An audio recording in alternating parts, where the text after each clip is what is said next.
Craving satisfied si Hobby sa craving niya ngayong malamig ang panahon. Another day, another mini vlog. Dahil nag-weekend na naman, siguradong meron na naman kaming mga ganap ni Hobby. Di kasi pwedeng lumagpas ang isang week na hindi kami nagde-date ni Hobby. Ever since kasi na naikasal kami ni Hobby, yung goal talaga namin ay mag-date kami sa labas regardless kung ano yung gagawin namin. Kahit simpleng picnic lang, magdi-dinner date o kahit ano lang. Kahit araw-araw na kaming magkasama ngayon sa bahay ay iba pa din talaga kapag nagde-date kami sa labas. Kapag kasi nasa labas kami ay siguradong maiiwasan namin gumawa ng ibang bagay kagaya na lang ng mga gawaing bahay o kaya ibang mga trabaho o di kaya ay mag-cellphone. Kaya alam namin ni Hobby nakakatulong ito para mas maging healthy pa yung relationship namin. Most of the time talaga ay weekend lang kami nakakaalis ni Hobby. Kapag weekdays kasi ay busy dahil nagtatrabaho din siya. Bale, ito nga pala yung ganap namin nung Saturday. Biglaan lang itong lakad na to dahil naiinip na din kami sa bahay kaya naisipan namin na umalis na lang. Nakapaglinis na din kasi ako ng bahay nung weekdays kaya wala na kaming gagawin ngayong weekend. At isa pa, biglaan ngang nag-crave si Hobby ng ramen dahil malamig yung panahon. Para maiba naman ay dito naman kami ni Hobby sa may Market Mall pumunta. Lagi na lang kasi kami ang sa may SM. Tagal-tagal na din nung last na punta namin ni Hobby dito. Sa totoo lang ay hindi na namin maalala kung kailan yung last time na yon. Ang unang ginawa pala namin dito ay hanapin yung ramen place na sinasabi ni Hobby dahil nga nagka-crave siya ng ramen ngayon at sa haba-haba ng paghahanap namin, finally ay nakita na din namin. Di kasi namin siya agad nakita dahil nandito pala siya sa labas. Doon kasi kami sa loob ng mall naghahanap. Nakakatuwa lang kasi kung alam nyo lang, dati kung hindi kami sa fast food kakain, ay hindi talaga kami kakain. Dati kasi yung afford lang namin kainan ay yung mga fast food. Pero ngayon, nakaka-proud kasi nag-crave lang si Hobby ng ramen at nakapag-ramen na kami agad that day. Ayan nga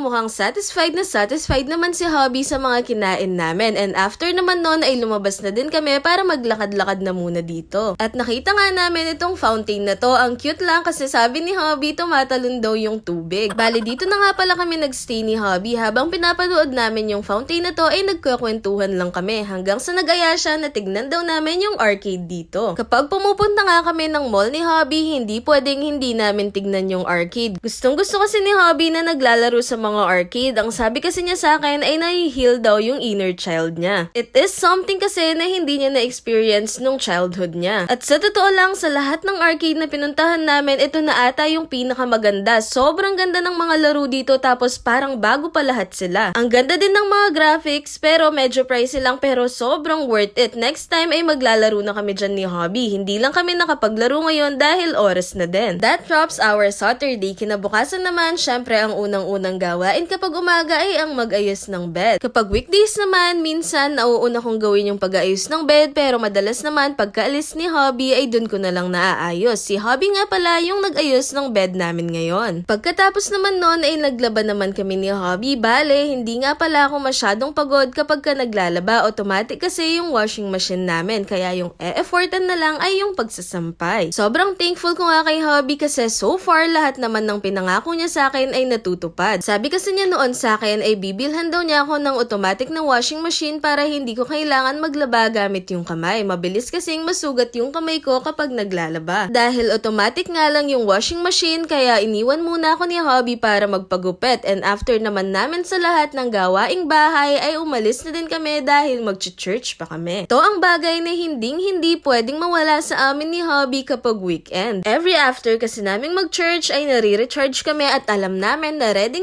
na naman kaming sumabak para sa panibagong week. Malayo itong church na to sa amin, mainit kapag nagbabiyahe kami lalo na at nakamotor kami pero sobrang worth it naman. After naming mag-church ay inaya ako ni Hobby para pumunta ulit ng SM. Nagugutom na daw kasi siya kaya nag-aya muna siyang kumain. Bago pala kami kumain dyan ni Hobby ay naglakad-lakad muna kami. Meron kasi kaming hinahanap. After naman naming mahanap yun ay kumain na kami dito sa may fast food. Dito na lang pala kami kumain ni Hobby dahil kakagastos lang din naman namin kahapon nung ramen. Di naman kami yayamanin ni Hobby para kumain ng mahal araw-araw. Pero nakaka-proud pa din talaga dahil hindi na lang puro fast food yung choices namin ngayon. And after namin kumain ay nagpahinga lang kami at lumabas na din kami. Malayo din kasi ito sa amin kaya hindi kami pwedeng magpagabi ng sobra. Yun lang. Thank you for watching!